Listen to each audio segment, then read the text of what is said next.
Om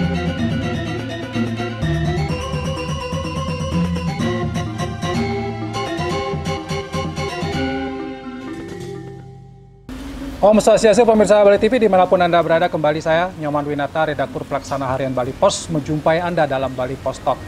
Kali ini saya diberikan kesempatan istimewa kembali mewawancarai Bupati Tabanan, Bapak Dr.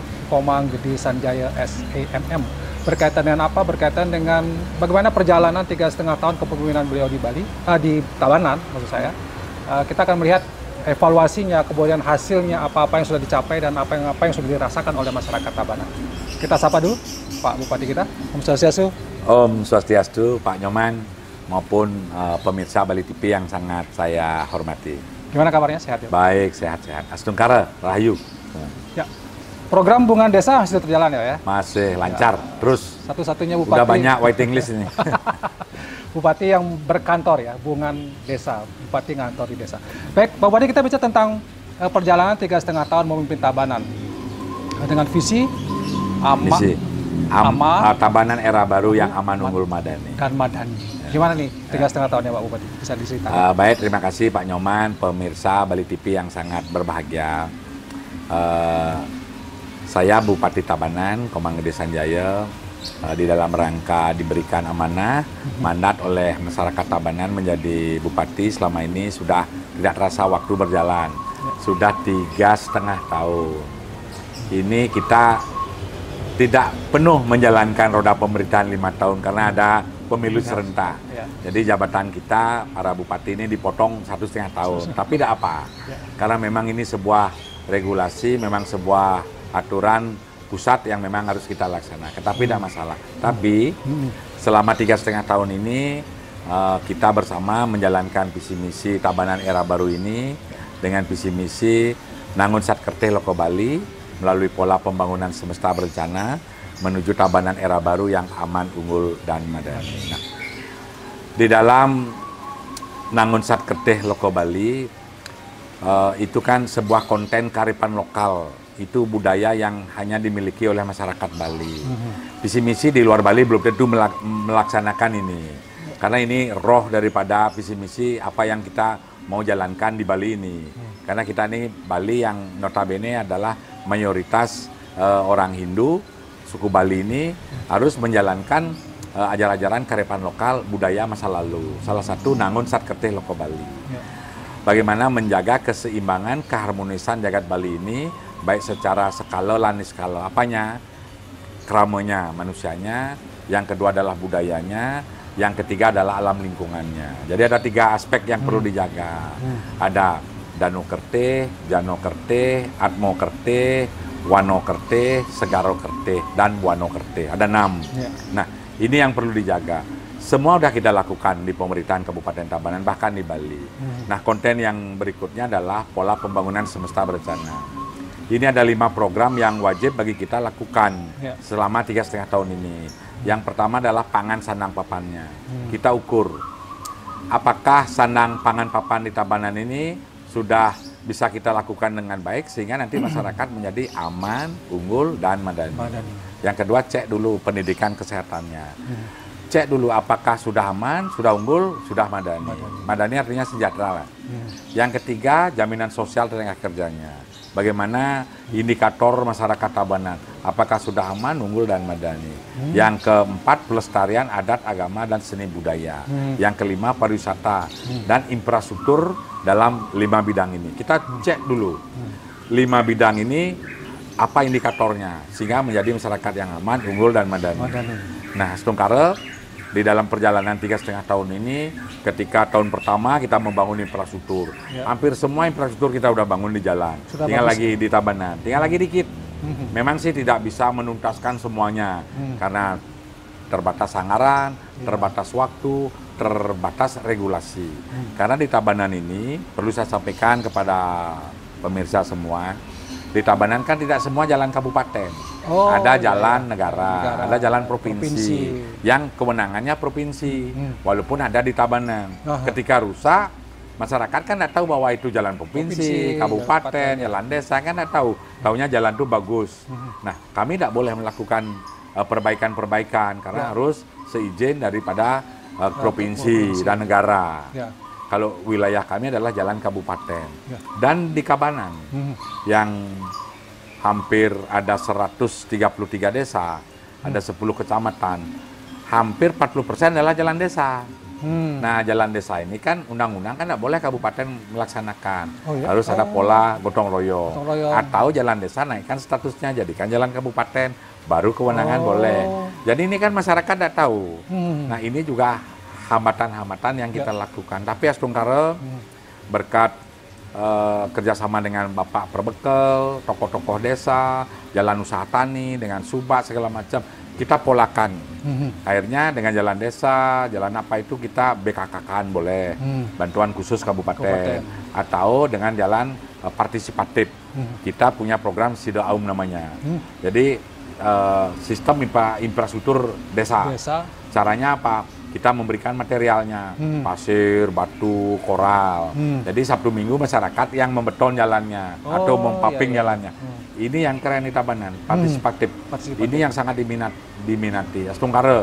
Sekarang infrastruktur di Kabupaten Tabanan udah hampir mencapai 96%. Tinggal 4%. Astungkara dalam tahun 2024 sampai 2025 akhir masa jabatan ini hampir semua bisa kita lakukan. Dan itu menjadi salah satu hal yang cukup luar biasa. Kalau dulu kan ada joke ya, kalau lewat jalan, duduk bangun, itu udah Tabanan gitu ya. Tapi sekarang sudah jauh ya, sudah nyenyak gitu. Sudah jalan, sudah mulus gitu ya semua. Nyenyak sekali, itu udah ada perubahan. Udah lewat Tabanan ini ya. Gitu. Karena sudah luar biasa Bupati. Ya. Tapi kalau saya juga kabar terakhir, bukan kabar ya, saya membaca Tabanan termasuk 10 besar kabupaten dengan SDM terbaik seluruh Indonesia loh. Betul. Ini luar biasa. Mengalahkan kabupaten ya di Bali lah katakanlah ada pendapatan yang PAD tinggi, Tabanan kan mungkin. Tapi luar biasa. Gimana ceritanya Pak Bupati kalau bisa mewujudkan itu? Ya baik, terima kasih. Jadi urusan reward, penilaian, penghargaan kita kan tidak dalam tatanan kompetisi dengan kabupaten lain. Tidak ada pertandingan dengan kabupaten lain. Betul. Ini murni reward dari pusat. Kenapa sampai Tabanan sekarang ini banyak dapat penghargaan nasional dari pusat? Karena kinerja, karena dedikasi dan kita disiplin. Nah, dengan keterbatasan anggaran PAD yang kita miliki, sudah barang tentu dengan keterbatasan lah kita menjadi disiplin, kita menjadi efektif, kita menjadi efisien. Jadi perencanaannya yang luar biasa. Dengan keterbatasan inilah akhirnya menghasilkan sebuah prestasi. Salah satu anggaran yang terbatas, coba kita cek membuat sebuah perencanaan, baik di bidang infrastruktur, baik di bidang ekonomi, sosial, budaya, produktif sekali, tepat guna, tepat waktu. Ada kalanya yang mana memang harus dibantu. Kalau tidak, jangan dulu. Nanti tahap kedua, jangka menengahnya. Ada kadang-kadang ada jangka panjangnya. Ini produktif sekali, sehingga tiap tahun kita gulirkan. Nah, akhirnya pusat memberikan reward Tabanan ini salah satu 10 besar terbaik nasional SDM. Dari 500 kabupaten kota lebih lah SDM terbaik, artinya masyarakat Tabanan ini masyarakat yang sangat unggul-unggul. Unggul, jadi sesuai lah visi misi kita, aman, unggul, madani, SDM, sumber daya manusia unggul. Unggul ini artinya memiliki kecerdasan, memiliki SQ, IQ, memiliki keterampilan, soft skill. Jadi masyarakat Tabanan SDM ini nilai kinerjanya pemerintah, perencanaannya bagus, SDM-nya juga bagus, khususnya masyarakat pedesaan. Walaupun di alam pedesaan mereka sangat kuat sekali, satu mempertahankan budayanya, kedua juga bagaimana mempertahankan lingkungan bergerak di bidang sektor pertanian. Salah satu Tabanan ini kan salah satu penghasil padi terbesar di Bali. Jadi surplus terhadap Bali, surplus terhadap padi dan beras. Ketika kita kelebihan beras, diapain? Beras ini bisa dijadikan tepung. Tepung ini akhirnya dibuat kue jajan-jajan Bali yang enak-enak itu di desa-desa. Muncullah UMKM. Jadi masyarakat SDM orang Tabanan ini tidak hanya mengandalkan hanya beras saja dan padi, tapi juga diolah menjadi tepung, menjadi jajan, kue. Ini salah satu. Belum lagi industri yang lain, anyam-anyaman, bambu diolah menjadi ini, kayu diolah menjadi itu. Ini salah satu masyarakat yang unggul. Jadi unggul dalam arti ditempatkan di mana saja pasti bisa. Pasti bisa. Memiliki sebuah manpower, kekuatan sumber daya manusia yang bagus. Nah ini salah satu dinilai. Ternyata diam-diam Tabanan di riset oleh pusat bertahun-tahun, sehingga SDM orang Tabanan unggul-unggul. Iya. Dalam arti bagus, 10 besar terbaik.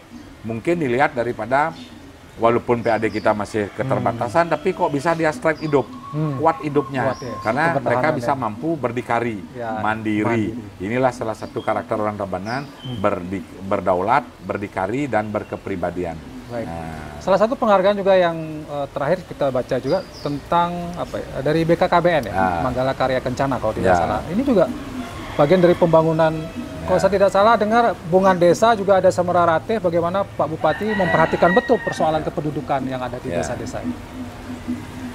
Baik, pemirsa yang sangat yang hormati, khususnya pemirsa Bali TV, ternyata saya memiliki sebuah program, baru dilantik, sudah memiliki sebuah program namanya Bungan Desa ini, Bupati ngantor di desa. Ternyata ngepek kemana-mana, ngepeknya kemana-mana. Jadi kalau cerita stunting dulu nih, stunting, kenapa terbaik Tabanan stuntingnya sekarang 6,2%, padahal nasional harus 18%. Kalau Bali kurang lebih 10%, Bali kan udah 8,2%, tapi terbaik juga secara nasional Provinsi Bali. Kalau kabupaten kita 6,2%, terbaik terkecil. Ini artinya dengan berkantor di desa ini, ngepek dia, sehingga saya tahu persoalan-persoalan.